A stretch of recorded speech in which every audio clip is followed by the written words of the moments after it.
This channel is for education purpose only. We are not SEBI registered investment advisor. Please do your own research before investing. All investment decision and their outcome are your responsibility. तो कैसे हैं आप लोग? सीख रहे हो, समझ रहे हो, बहुत आगे बढ़ रहे हो। हम लोग बात करने वाले 19 जून की मार्केट की थाली की बात नहीं कर रहा, डेटा की बात करूं।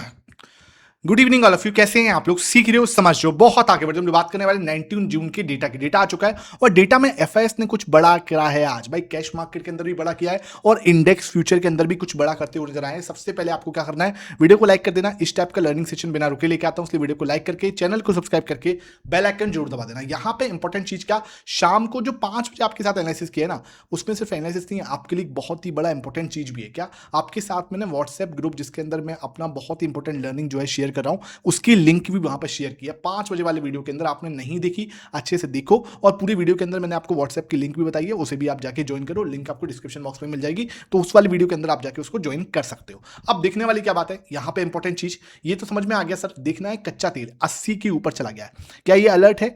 क्या इससे घबराना है? नहीं। देखो 80 के ऊपर जाना ये कोई बड़ी बात नहीं होगी। 76 हुआ, 78 हुआ, 80 हुआ, ये लगभग सेम सी बात है। हम कहां से आए? 125 से आए, ठीक है। 125 का हाई मारा है, अभी हमने 126 का आई थिंक सो, ठीक है। वहां से 110 पे जाके हम खड़े हो गए थे, वहां से नीचे आने का नाम नहीं ले रहे थे, है ना। तो ये चीज जो है, हम वहां से आए हैं और अब क्या है, 80 के पास में जाना कोई बड़ा पैनिक नहीं है। पैनिक कब होगा? जब 85 के नीचे निकलेंगे तब हम थोड़ा सा टेंशन लेंगे, और 90 के ऊपर निकलते हैं तब जाके हम टेंशन ले सकते हैं, तब पैनिक कर सकते हैं। तब पैनिक मैं आपको बोलूंगा कि हाँ भाई कर लो पैनिक। इसको देख के कुछ पैनिक मत करो। इसको देख के कोई आपको ये नहीं करना कि हाँ यार सब कुछ खराब हो गया, सब कुछ बेटर हो गया, नहीं। 80 ओके है, 76 ठीक है। आप इससे कहो कि यहां मैं बहुत खुश हो रहा हूं और यहां मैं पैनिक कर रहा हूं, तो ये करने की कोई जरूरत नहीं है। अब हम खुश कहां पे होंगे? अब हम खुश होंगे 72 के नीचे। 72 के नीचे आएगा डेफिनेटली, मतलब जिसे बोलते हैं कि सब चीजें न्यू नॉर्मल हो गई हैं, सब चीजें नॉर्मल हो गई हैं। अगर ये हो गया, मुझे नहीं लगता अभी आ जाएगा, टाइम लेगा भाई, यहां पे आने में टाइम लेगा। ये मैं आपको पहले ही बोल चुका हूं कि अब ना जो है कच्चा तेल जो है वो इसी लेवल्स के पास में। अब इसको मानो आप नीचे 75, ऊपर मानो 85। मुझे लगता है इस जोन के अंदर 10 पॉइंट के अंदर जो है एटलीस्ट अपकमिंग 3 मंथ जो है ये इसके अंदर बिता सकता है। आपको क्या लगता है? आप नीचे कमेंट सेक्शन में जरूर बताना, ठीक है। अब बात करते हैं सर गोल्ड एंड सिल्वर की।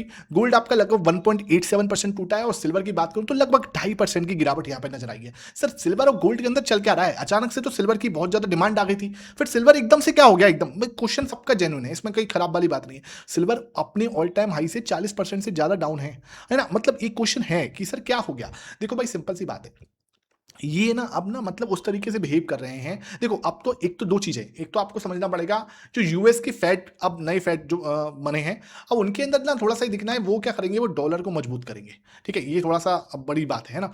दूसरा वो क्या करेंगे, आप एक चीज उन्होंने बोली है कि अपकमिंग ईयर वो रेट हाइक कर सकते हैं, ठीक है। ये दो चीजें जो है ना वो थोड़ा सा अलग तरीके से चल देंगे, ठीक है। उसमें गोल्ड और सिल्वर कुछ इस तरीके से फिट होते हैं, आपको समझने की कोशिश करनी है। सिल्वर जो है ना अभी उसकी डिमांड बढ़िया है, ठीक है, ये सब हमने पता है। उसकी डिमांड बढ़ी है, लेकिन क्या हुआ एकदम से 40% डाउन होना कहीं भी लॉजिकल नहीं दिखता कि सर ये क्या हुआ था। कहीं ऐसा तो नहीं है, पंप एंड डंप वाला सिस्टम तो नहीं है? अगर नीचे वाले कमेंट सेक्शन में आप बताओगे तो कल जो है सैटरडे है और कल आपके लिए एक स्पेशल सेशन लेके आने का सोच रहा हूं। दो है मेरे पास पॉइंट, आपको नीचे कमेंट सेक्शन में बताना है। एक तो यूएस के स्टॉक्स के ऊपर, आप चाहते हो तो यूएस स्टॉक्स के ऊपर एक डिटेल सेशन बनाऊं, और दूसरा दूसरा इंपॉर्टेंट चीज सिल्वर के ऊपर, सिल्वर और आईटी, यहां पे इन दोनों के ऊपर एक जो है साथ में सेशन बनाने का मन है। आप बताओ किसके ऊपर वीडियो चाहते हो, यूएस स्टॉक्स के ऊपर या सिल्वर और आईटी के ऊपर कंबाइंड सेशन? इन दोनों के ऊपर जो आप बताओगे मैं आपको एक डिटेल सेशन देने की कोशिश करूंगा, मेरी साइड से जितना बेटर हो सकता है जरूर बताऊंगा। बात करते हैं यहां पर हम, अगर गिफ्ट निफ्टी की फ्लैट है, कहीं कोई दिक्कत वाली बात नहीं, फ्लैट दिखता है। यूएसडी आईएनआर 94.59, हल्का सा भाई देखो ये बढ़ा है, इसमें तो कोई दो राय नहीं। रुपया हमारा कमजोर हुआ है 94.6 के पास में, तो ये थोड़ा सा नेगेटिव है हमारे लिए, थोड़ा नेगेटिव है, कोई बहुत ज्यादा नहीं बढ़ेगा। 95 के ऊपर जाएगा मैं आपको बता दूंगा हाँ भाई नेगेटिव है। 95 के नीचे ओके है, बहुत ज्यादा मतलब जिस तरीके से 80 आपका कच्चा तेल हो गया तो इतना नाम है, बहुत ज्यादा उससे डैमेज हो रहा है, नाम है कोई दिक्कत। अब बात करते हैं हम लोग डाउ की। 72 पॉइंट की तेजी बन रही है अभी, ओके ओके है। 51,900 से आ गया भाई 51,600, अच्छी तेजी को खोया है अभी, ठीक है। नेस्डेक देखें तो नेस्डेक में तेजी बढ़िया है, 500 पॉइंट की तेजी यहाँ बनी हुई है, यहाँ कोई फर्क नहीं पड़ता भाई। ये तो भाई अपने आराम से धुरंधर की तरह, मतलब 26,517 नैस्डैक को लोग सोच रहे हैं कि कहाँ तक जाएगा भाई। एक साल के अंदर तेजी देखो इसकी, एक साल के अंदर क्या किया देखो भाई, लगभग 36.36% रिटर्न है एक साल के अंदर, ठीक है। ईयर टिल नाउ 14% का रिटर्न है भाई। 5 साल के अंदर देखोगे तो भाई 89% का रिटर्न है। अच्छी तेजी बनी हुई, कहीं कोई ऐसी दिक्कत वाली बात नहीं। तो बढ़िया अपने सामने अच्छा रिटर्न आपको नैस्डैक जो बीच में फंसा हुआ था ना, आपको समझने वाली बात है कि जो 5 साल के अंदर हम देखें तो यहाँ से 2023 से एकदम से 10,000 से सीधा वहाँ पहुंचा है। ये बीच में यहाँ पे जो आपको है एक अच्छा खासा टाइम बताया इस जोन के अंदर, ठीक है। इस जोन के अंदर ना 2024 तक एक अच्छा खासा कंसोलिडेशन किया है, जो हमारे मार्केट के अंदर अब आपको होता हुआ नजर आ रहा है। ये जोन हमारे मार्केट में 2 साल जो है ना ये अटका रहा है, ऐसे ही 2 साल हमारा मार्केट को भी अटका हुआ हो चुका है। तो ये चीज थोड़ी सी समझनी पड़ेगी आपको। ग्लोबल मार्केट के अंदर देखें तो ओके बहुत ज्यादा कोई टेंशन लेने वाली बात नहीं। यहाँ पे डाउ फ्यूचर आपको फ्लैट ही दिख रहे हैं, S&P 1% भागा हुआ है, नैस्डैक भी लगभग 2% भागा हुआ है। यूरोपियन मार्केट देखोगे तो यूरोपियन मार्केट से ओके संकेत हैं। यहाँ देखते हैं एशियन में क्या चल रहा है। एशियन मार्केट के अंदर हैंसिंग देखो 1.5% टूटा हुआ है। उसके बाद कोरिया फ्लैट है और आपका निकेई भी फ्लैट ही दिख रहा है, गिफ्ट निफ्टी भी फ्लैट है। हाँ, हैंसिंग आपको थोड़ा जरूर टूटा हुआ नजर आता है। डेटा की बात करता हूं उससे पहले आपको बता दूं यहाँ पे बॉन्ड यील्ड कितनी है, 4.4, ठीक है। मतलब कोई बहुत ज्यादा टेंशन लेने वाली बात नहीं है अभी तो, ठीक है। दिखने वाली बात है 4.6 कब जाती है। अब ना यूएस और ईरान का भी समझ नहीं आ रहा, आपको क्या लग रहा है, मतलब क्या डील हुई है इनके बीच में। यूएस बोल रहा है कि अब ना ट्रंप बोलते हुए नजर आ रहे हैं हमको इनको $300 जो है, $300 करोड़ जो है हम नहीं देने वाले, कुछ ऐसा कुछ बना। $300 मिलियन की बात हुई है ना, ये बात हुई है ना कुछ कि हम देंगे सर, है ना। ये $300 मिलियन की बात हुई है कि हम इनको देंगे, अब ये मना कर रहे हैं नहीं देंगे, ठीक है। मतलब समझ में नहीं आ रहा क्या चाहते हैं। और ईरान से भी कई बार वो है ना, अब ये भी बोल रहे हैं कि अगर यूएस से ईरान जो है सही तरीके से बिहेव नहीं किया, अगर मिसबिहेव किया हमसे, तो हम दोबारा से क्या करेंगे, आपके ऊपर अटैक करेंगे। तो ये क्वेश्चन ना, मतलब डील हुई है तो हुई क्या है ये देखने वाली बात है। एडीआर अभी भी डाउन है, ये देख लो भाई, ठीक है। इन्फोसिस आपका 10% डाउन है और विप्रो आपका 3.5%। भाई आईटी का भविष्य तो पता ही नहीं चल रहा। आईटी पे एक डिटेल वीडियो बनाएं क्या, मतलब आपको क्या लगता है आईटी का भविष्य सच में समझ में नहीं आ रहा कि क्या होना है। एक क्वेश्चन है अपने आप में बड़ा ही कि भाई क्या करने के मूड में है आईटी।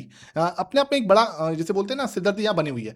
उसके बाद बात करते हैं डेटा की, जो बहुत ज्यादा इंपॉर्टेंट है सर। डेटा को डिकोड करने के लिए बहुत ज्यादा मैटर करने वाला है। देखो ये क्या कह रहा है सर, 2.5% की प्रॉफिट बुकिंग 45 पे, जो मैं बार बार बोल रहा था, अगर मार्केट ऊपर जाएगा 24,000 के पास में जाएगा, आपको प्रॉफिट बुकिंग दिख सकती है। आज भी 2.5% की प्रॉफिट बुकिंग 45.89, ठीक है। आ गए भाई साहब, ध्यान रखो, मैं जो बोल रहा हूं उसको समझने की कोशिश करो। अच्छा, क्या हम सर बहुत नीचे जाने वाले हैं? सर देखो, इसका नीचे जाना बिल्कुल ये नहीं कहेगा कि बहुत नीचे जाने वाले हैं। दो चीज आपको समझनी है। 1.93% इसने खरीदारी की है, 1.93%। किसने? ये आपके डीआई से कहां पहुंचे, 88, मतलब ऑलमोस्ट 88 मान लो, 88 पर लास्ट टाइम कब गए थे, नीचे कमेंट सेक्शन में बताओ भाई, देख के मजा आएगा। आपको भी कुछ होमवर्क है। 88% लास्ट टाइम कब गए थे? 30 मार्च को 86 तक गए थे हम। 30 मार्च को 2026 की बात कर रहा हूं। हम कहां पे गए थे? हम 86 तक गए थे। अब 88, 90 पे भी होके आए है ना, 90 पे भी होके आए।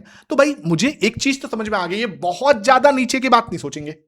23,650 बहुत अच्छा सपोर्ट है। फिप का रिट्रेसमेंट लेवल मैंने आपको दिखाया है, शाम को 5 बजे वाली वीडियो आप देख लो, आपको समझ में आ जाएगा। बहुत अच्छे से आपको बताया वहां पे कि फिप का लेवल किस तरीके से काम करता है, ठीक है, तो वो देख लेना।